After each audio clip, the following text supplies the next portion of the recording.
Hello everyone, मैं आप सभी का स्वागत करती हूँ टेस्ट क्लूज विद एसके में। जैसे कि हमने पिछले लेक्चर में पढ़ा था, हमने ब्लड के प्रिजम्पटिव टेस्ट डिस्कस किए थे। उन टेस्ट में आने वाले डिफरेंट कलर्स और फिर केमिलुमिनेसेंस और फिर फ्लोरेसेंट टेस्ट, उनके एडवांटेजेस, ऑब्जर्वेशंस और फिर लिमिटेशंस, ये सारे पॉइंट्स हमने डिटेल में कवर कर लिए थे। आज हम उसी कंटिन्यूटी में आगे बढ़ेंगे और एक बहुत इंपॉर्टेंट टॉपिक डिस्कस करने वाले हैं। आज का हमारा टॉपिक है ब्लड के कंफर्मेटरी टेस्ट। इस लेक्चर में हम समझेंगे कि कंफर्मेटरी टेस्ट क्या होता है, प्रिजम्पटिव टेस्ट के बाद इनकी ज़रूरत क्यों पड़ती है और ये टेस्ट फॉरेंसिक इन्वेस्टिगेशन में फाइनल कंफर्मेशन कैसे देते हैं। तो चलिए बिना देर किए आज का लेक्चर हम स्टार्ट करते हैं।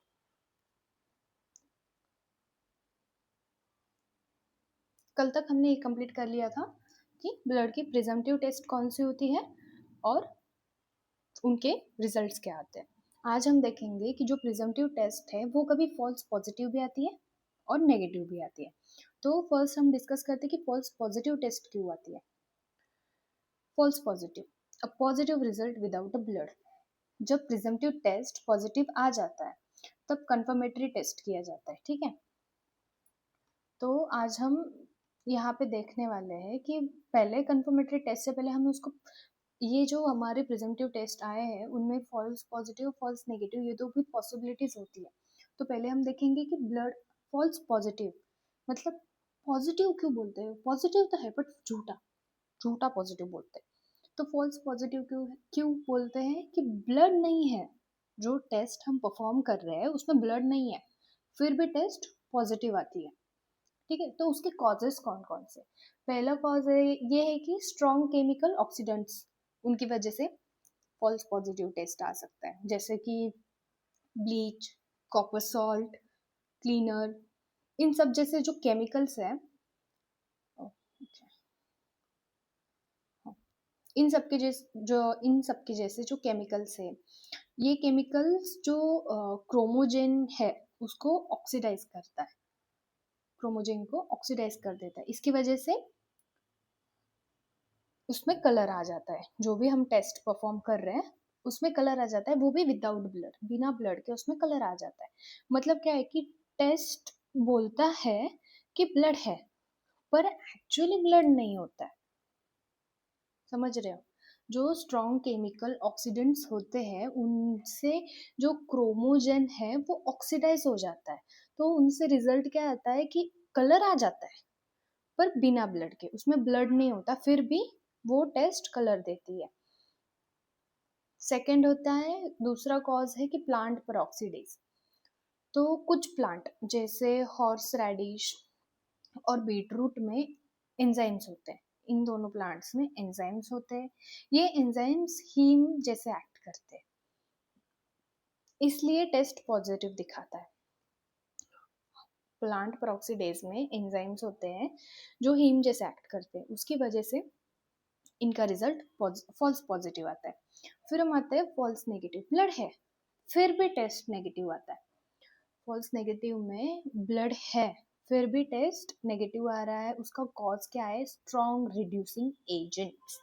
इसका सबसे मेजर मेजर कॉज है कि presence of strong reducing agents, जैसे कि जिंक हो गया, लिथियम हो गया, स्ट्रॉन्ग एसिड्स हो गए, ये ऑक्सीडेशन रिएक्शन को रोक देते हैं। ये सब जो एजेंट्स है वो ऑक्सीडेशन रिएक्शन को रोक देते हैं और इनके रिजल्ट में क्या आता है, कलर नहीं आता है। अगर ये है तो कलर नहीं आएगा, इवन दो ब्लड प्रेजेंट हो तो भी। ये जब ये सैंपल में प्रेजेंट हो, अगर ब्लड है उसमें ये सब, इनमें से कोई भी एक रिड्यूसिंग एजेंट भी हो ना, तो भी जो हमारी टेस्ट है ब्लड की वो नेगेटिव रिजल्ट ही देगी। Okay, mitigation controls. Mitigation controls मतलब क्या होता है कि गलती को अवॉइड कैसे करें। जो भी गलती हो रही है, क्यों हो रही है भाई, ऑक्सीडेंट्स है, पेरोक्सीडेज है, ये तो है, बट इनको अवॉइड कैसे करें। तो उसका प्रोटोकॉल है, first protocol for oxidants, perform two steps aside. पहले तो क्रोमोजेन है उसको ऐड करो। अगर H2O2 ऐड करने से पहले ही कलर आ जाए समझो ऑक्सीडेंट प्रेजेंट है। देखो हमारे टेस्ट में क्या होता है कि पहले हम सब्सटेंस लेते हैं, फिर उसमें क्रोमोजोम H2O2 ऐड करते हैं क्रोमोजन में, ठीक है। क्रोमोजोम होता है, क्रोमोजन, उसमें हम H2O2 डालते हैं, ठीक है। तो उसके बाद ही कलर आता है। अगर यहाँ पे क्रोमोजोम रिएजेंट ऐड करने पर ही कलर आ जाता है तो समझो कि फॉल्स पॉजिटिव टेस्ट है। अगर पहले कुछ नहीं होता है, क्रोमोजन और ऐड करने के बाद कुछ नहीं होता है और H2O2 ऐड करने के बाद कलर आता है, तो वो ट्रू पॉजिटिव ब्लड टेस्ट बोलेंगे उसको हम, ठीक है। तो उसमें क्या होगा, उस केस में ब्लड पॉजिटिव है, ब्लड टेस्ट पॉजिटिव है और उसमें ब्लड प्रेजेंट है। In case of plant peroxidase, समझो सैंपल को हीट करो पहले। क्यों हीट क्यों करना, heme which is blood, then वो होता है हीट स्टेबल और प्लांट एंजाइम्स हीट से इनएक्टिव हो जाते हैं, ठीक है। वो हीम जो है वो हीट स्टेबल होता है, बट प्लांट पेरोक्सीडेजेस जो है वो हीट करने के बाद इनएक्टिव हो जाते हैं। फिर हीट करने के बाद जो टेस्ट हम करते हैं, नॉर्मली कंडक्ट करते हैं, उसे रिपीट करो। अगर अब भी पॉजिटिव आ रहा है तो ब्लड प्रेजेंट है, अगर नेगेटिव आ रहा है तो फिर से प्लांट पेरोक्सीडेज उसमें मौजूद है, ओके। ये हो गए कुछ ऐसे कंट्रोल मेजर्स हम प्रिजम्पटिव टेस्ट परफॉर्म करने में यूज कर सकते हैं। नेक्स्ट हम आते हैं establishing certainty with confirmatory test. भाई हमें तो ब्लड मिल गया, अभी हम उसकी प्रिजम्पटिव टेस्ट भी कर ली कि हमें श्योर हो गया कि ब्लड है, बट हमें और ज़्यादा श्योर करना है, कंफर्म करना है कि भाई जो सैंपल है वो ब्लड ही है। उसका पर्पस क्या है, जब प्रिजम्पटिव टेस्ट पॉजिटिव आ जाता है तब कंफर्मेटरी टेस्ट किया जाता है। ये टेस्ट 100% श्योर करता है कि सब्सटेंस ब्लड ही है, और कोर्ट में इन ये जो कंफर्मेटरी टेस्ट है उसको बहुत रिलायबल एविडेंसेस माना जाता है कोर्ट में। तो उसकी मेथडोलॉजी कैसी है कि ये टेस्ट माइक्रो क्रिस्टल्स फॉर्म करती है और हीमोग्लोबिन से स्पेसिफिक क्रिस्टल स्ट्रक्चर बनाती है। हुँ? और ये क्रिस्टल्स माइक्रोस्कोप में हमें क्लियर दिखाई देते हैं। इसकी मेथडोलॉजी ये है कि माइक्रो क्रिस्टल्स फॉर्मेशन होते हैं, जो भी टेस्ट परफॉर्म करते हैं उसके माइक्रो क्रिस्टल्स फॉर्म होते हैं, और वो माइक्रो क्रिस्टल्स हीमोग्लोबिन से एक स्पेसिफिक स्ट्रक्चर फॉर्म करते हैं, स्पेसिफिक क्रिस्टल्स फॉर्म करते हैं। और ये क्रिस्टल्स माइक्रोस्कोप में हम क्लियरली देख सकते हैं कि उनका शेप कैसा है, कैसे दिखते हैं, कलर कैसा है, ये सब हम माइक्रोस्कोप में ऑब्जर्व कर सकते हैं। पहली टेस्ट है Teichmann test, which is also known as hematine crystal test, discovered in 1853। इसमें ब्राउन रोम्बॉइड शेप के क्रिस्टल्स बनते हैं। ये हिमैटिन ब्राउन रोम्बॉइड शेप के क्रिस्टल्स बनते हैं और ये हिमैटिन क्लोराइड क्रिस्टल्स होते हैं। दूसरी टेस्ट है टाकायामा टेस्ट, इसको also another name for this test is hemochromagen crystal test, hemochromagen crystal test 1912। इसमें पिंक कलर के निडल और फेदर लाइक क्रिस्टल्स बनते हैं। वो क्रिस्टल्स किसके होते हैं, पायरिडिन फेरोप्रोटो पोर्फिरिन, पायरिडिन फेरोप्रोटो पोर्फिरिन के ये क्रिस्टल्स बनते हैं। ये दोनों भी टेस्ट ब्लड की कंफर्मेटरी टेस्ट है, ठीक है। नेक्स्ट हम आते हैं, ये टेस्ट को थोड़ा सा डिटेल में पढ़ते हैं। फर्स्ट टेस्ट है Teichmann crystal test, also called as the hematine crystal test। उसका प्रिंसिपल क्या है कि हीमोग्लोबिन जो है उसको कन्वर्ट कर हीमोग्लोबिन हिमैटिन में कन्वर्ट होता है Fe3+ के साथ, ठीक है। जो हीमोग्लोबिन होता है ब्लड में वो हिमैटिन में कन्वर्ट हो जाता है, किसके साथ, Fe3+ के साथ। अब ये रिएक्शन कैसी होती है कि ब्लड होता है, हम ब्लड लेते हैं, उस पर डालते हैं glacial acetic acid plus potassium halide और इन सबको हीट करते हैं। हीट करने के बाद हम रिजल्ट पे आते हैं। रिजल्ट में हमें क्या दिखता है कि यहाँ पे ब्राउन कलर के रोम्बॉइडल क्रिस्टल्स दिखाई देते हैं। ब्राउन कलर के रोम्बोहेड्रल क्रिस्टल्स हमें दिखाई देते हैं, और वो क्रिस्टल किसके होते हैं? हीमेटिन हैलाइड के होते हैं। उसे क्या बोलते हैं? Ferriprotoporphyrin chloride. Ferriprotoporphyrin chloride इन क्रिस्टल्स का नाम होता है। फिर ये टाइकमन क्रिस्टल टेस्ट के एडवांटेजेस क्या है? तो first advantages of Teichmann crystal test, old और एज्ड ब्लड का जो सैंपल है उसमें उस पे भी ये काम करता है। और दूसरा एडवांटेजेस ये होगा कि ये टाकायामा से ज़्यादा रिलायबल माना जाता है। ये जो टेस्ट है ये ओल्ड ब्लड पे भी काम करता है। अगर ब्लड है काफ़ी 3-4 दिन बाद मिला है, उस पे भी हम ये टेस्ट परफॉर्म करके पता कर सकते हैं कि ये ब्लड है, कंफर्म दे सकते हैं कि जो मिला है वो ब्लड ही है। और ये जो टाकायामा क्रिस्टल टेस्ट से ज़्यादा रिलायबल माना जाता है टाइकमन क्रिस्टल टेस्ट। दूसरी टेस्ट पे आते हैं, Takayama crystal test, also known as the hemochromatin crystal test। Hemochromogen crystal test, इसमें रिएक्शन, इसका प्रिंसिपल क्या होता है कि हीमोग्लोबिन जो है उसको कन्वर्ट करता है कि इसमें हीमोक्रोमाजिन, इसमें कन्वर्ट करता है, हीमोग्लोबिन खुद को कन्वर्ट करता है हीमोक्रोमाजिन में। उसका रिएक्शन क्या होता है? Blood plus pyridine plus glucose, इन सबको glucose as the reducing sugar use होता है। और अल्कलाइन कंडीशन में ये रिएक्शन होती है।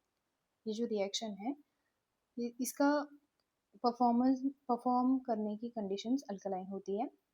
इसके रिजल्ट्स कैसे आते हैं कि पिंक कलर के निडल और फेदर लाइक क्रिस्टल्स इस टेस्ट में बनते हैं, और उनको क्या बोलते हैं कि पायरिडीन फेरोप्रोटोपोर्फायरिन।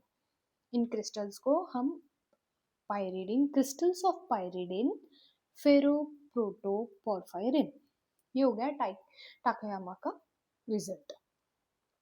अब थोड़ा मॉडर्न अप्रोचेस में जाते हैं, थोड़ा एक्स्ट्रा नॉलेज के लिए ये पढ़ते हैं। आजकल RT-PCR जैसे मॉलिक्यूलर मेथड्स यूज होते हैं। ये ब्लड स्पेसिफिक mRNA डिटेक्ट करता है और बहुत ही हाईली स्पेसिफिक होता है, बहुत ही हाईली स्पेसिफिक होता है। वो कौन से जीन्स को टारगेट करता है? HbA1 को टारगेट करता है, उसमें हीमोग्लोबिन अल्फा 1। और PBGD उसमें होता है पोर्फोबिलिनोजेन एडिमन, पोर्फोफिलिनोजेन। और तीसरा होता है, मतलब वो स्पेसिफिक सीक्वेंस को mRNA को टारगेट करके बनाते हैं। तो ये जो टारगेटेड जीन्स दिए हैं ये हम RT-PCR में यूज करते हैं।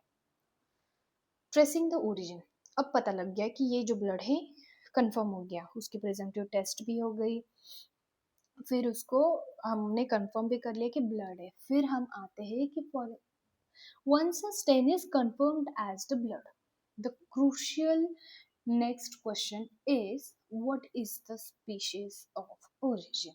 यहाँ पे सबसे बड़ा क्वेश्चन बनता है अगर ब्लड कंफर्म हो गया।